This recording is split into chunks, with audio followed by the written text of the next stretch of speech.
How's it going, guys? About a month ago, we got a request on how to pick out a good fuel stop when you're pulling a big camper.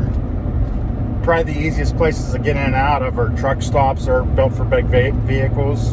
So when you're driving on the interstate, one thing you want to look for is starting like 10-15 miles before the exit, you'll see a bunch of advertisements for like fuel and truckers welcome and stuff like that. That's a good dead giveaway that that's a truck stop exit. And another good sign is if you see something like a Travel America or Pilot or Flying J.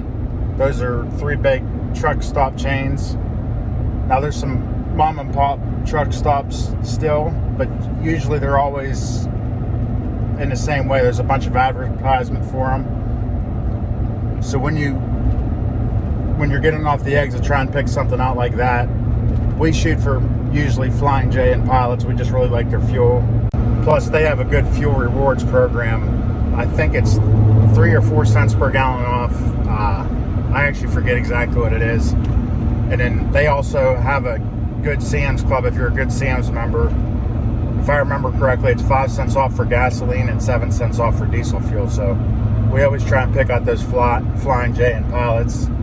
Plus, another good thing about the two is they actually have a dedicated RV section where you can pull in. You don't have to worry about things like getting in and out and clearance of the top of the vehicle. They're usually open top, so there's no roof over top the pumps. And a lot of them have dump stations and water stations and everything you would need for an RV. So it's really nice that way. But we're going to be getting off here and getting some gas, so I'll show you what I'm talking about, what to look for when you go to the gas station. But the two biggest things I look for is you want to make sure you got enough clearance. Our camper's 13.4, so we like to see at least 13.6 and higher opening. Most of them's 14 feet and higher. Plus, you want to make sure before you pull off the road, you can get back out. So have a plan of making the whole loop, get to the pump and then make the loop back out. Make sure you got enough room to swing and all that. So that's the two biggest things to look for. That's any fuel station. You don't want to be ripping your air conditioners off or ripping pumps out whenever you're going around the corner. So we're going to go ahead and get into it. If you guys find this video helpful, make sure you hit that subscribe button. And if you got any questions, drop it down in the comments and we'll do our best to answer them for you. So you can see we got a truck stop over here. There's a Pilot here. We're going to go into the Pilot. Just be careful when you get off, because sometimes there's some smaller stations that don't have the roof clearance. So you just kind of want to, like I said, scope it out before you get off the main road. That way, if you can't get turned around, you can just keep on rolling and get fuel somewhere else. So another thing you want to look for is the truck entrance when you're going in. See, this says auto entry only, so that's no good. Plus, you can see how little that roof is. So we're going to pull into the truck entry only. This one actually doesn't have it, but 99% of the time on the runner over top the pumps, there'll be like a clearance like 14, 15 feet. So that'll tell you for sure. But if you see a box trailer like this, most of these box trailers are 13.6. So you know you're good. So we're going to go ahead and fill up here.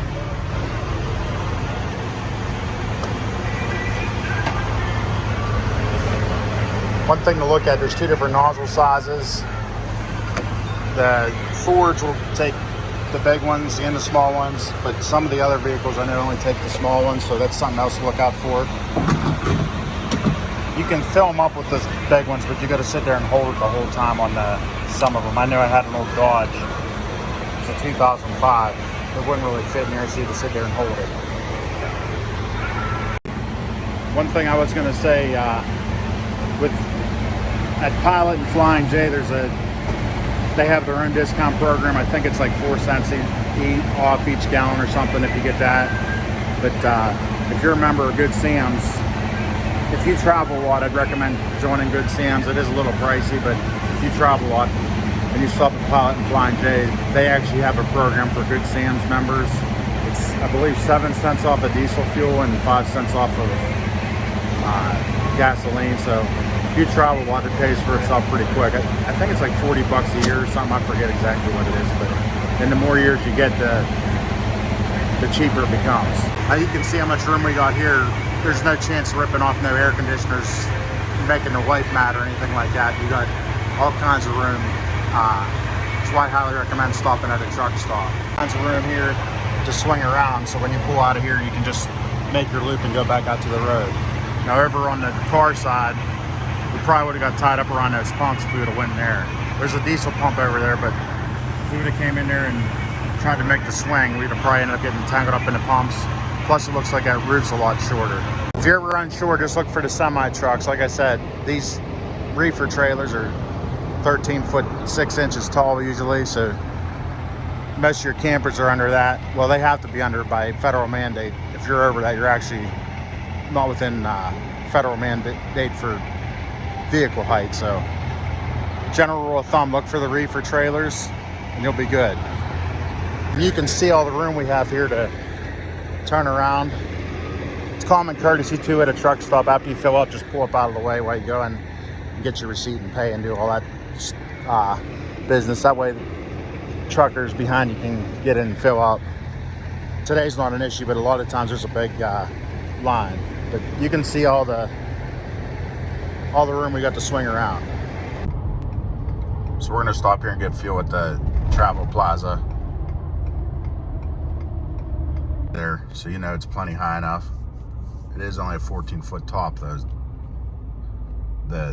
for the gas. So you can see there's only about probably a foot above him, so it's probably about 14 feet tall. So that's it for fueling up with a camper. If you guys like this video, make sure you hit that subscribe buttons.